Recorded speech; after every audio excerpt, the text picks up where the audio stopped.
Gente, parece que eu chorei, mas é só uma gripe, tá? Vocês vão perceber até na minha voz, o nariz tá vermelho, o olho inchado, mas isso é uma gripe, se chama caos. Mas enfim, vamos ao nosso vídeo. Não tem como conhecer a história da Elza Soares e sair ileso. Desde a sua infância, a cantora precisou lidar com eventos realmente, assim, catastróficos, muito doloridos, e precisou sobreviver a cada um deles. Além do discurso da mulher vencedora, isso é óbvio que a Elza o que eu sinto é um pouco de tristeza, na verdade, um pouco não, muita tristeza, de imaginar que ela precisou passar por tudo isso e como ela, tantas mulheres passaram e passam por situações parecidas. E como que esse discurso da mulher vencedora pode ser um fardo muito pesado para se carregar, quando na verdade o ideal e o correto era que nenhuma das mulheres precisasse vivenciar situações como essas. Diante da minha perplexidade com toda essa história, nesse vídeo a gente vai falar de 5 fatos da vida de Elza Soares, inspirados nesse livro aqui, ó.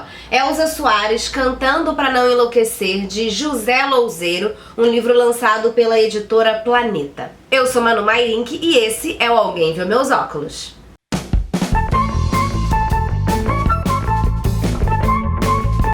Casou pela primeira vez aos 12 anos de idade. E como se isso já não fosse o suficiente para ser um fato catastrófico na vida da cantora, o mais louco é como que se deu esse casamento, né? O pai da Elza Soares trabalhava numa pedreira em Água Santa e a Elza levava a marmita sempre na hora do almoço, né, pro pai e tal.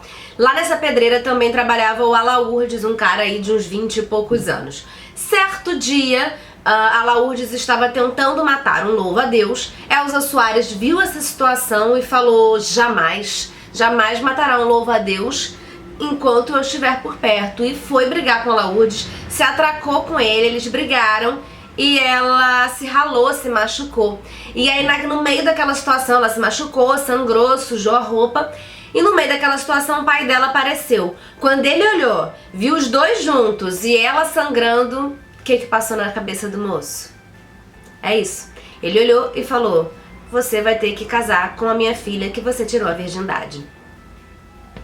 A primeira briga da Elza com o marido foi quando ela saiu pra soltar pipa e levou o bebê dela num cesto, né? O Alaurdes ele não queria casar, né, de início, ele não tinha interesse na Elza, ele realmente brigou com a Elza ali por causa do louva-a-Deus, mas a partir do momento que casou, ele queria uma esposa bela recatada do lar. E a Elza só queria continuar sendo criança. A outra briga foi quando a Elza disse que ia sair pra trabalhar fora de casa. O Alaurdes não tinha condições nenhuma de sustentar aquela família numerosa que eles criaram, mas era muito humilhante pra ele, como pra muitos homens daquela época, aliás, pra muitos homens hoje em dia também, era muito humilhante que a mulher saísse de casa pra trabalhar e complementar a renda. Isso significava que ele não era homem o suficiente.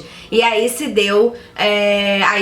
começaram a estar por esse assunto por esse tema, outras brigas entre o casal. Aliás, a Elza apanhava muito nesse casamento, e o estupro, que não aconteceu naquele dia do louva-a-Deus, se tornou algo muito recorrente nesse casamento. Um parágrafo do livro resume bem a vida da Elza dos 12 aos 21 anos.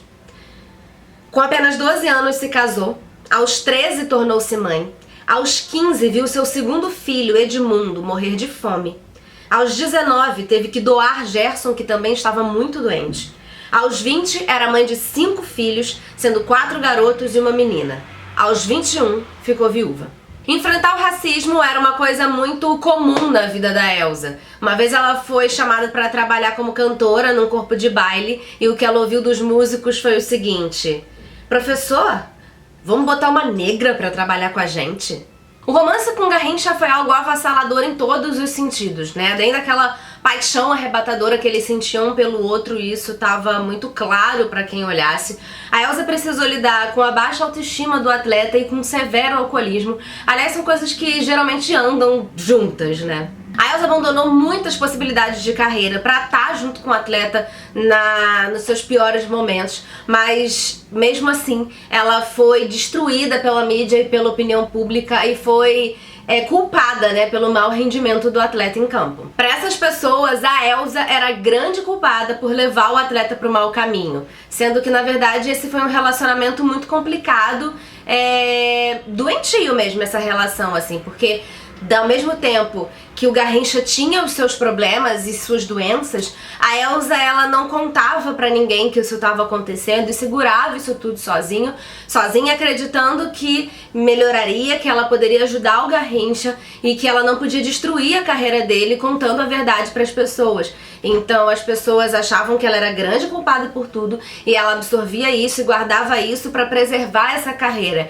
E isso, apesar de parecer uma grandíssima prova de amor, é uma característica de um relacionamento doentio mesmo, né? Além disso, eles brigavam bastante, com agressões físicas realmente, e inclusive a Elsa era muito ameaçada também pelos fãs do Garrincha, que pichavam as casas onde ela morava, onde eles moravam, e ela chegou inclusive a ser ameaçada de morte. Esse livro foi lançado em 1997 e não é narrado de uma maneira linear, pelo contrário, ele vai e volta para contar diversos eventos da história da vida de Elsa Soares. Entre alguns apontamentos que são possíveis fazer com relação a esse livro, é interessante perceber que ele tem diversos depoimentos de diversas pessoas que conviveram com a Elsa em vários momentos da vida dela, e é muito interessante, enquanto análise, perceber como grande parte desses depoimentos sexualiza de alguma forma a Elsa Soares, mesmo quando isso parece um incrível elogio. E isso é interessante pra gente perceber o lugar que o corpo da mulher negra ocupa na sociedade,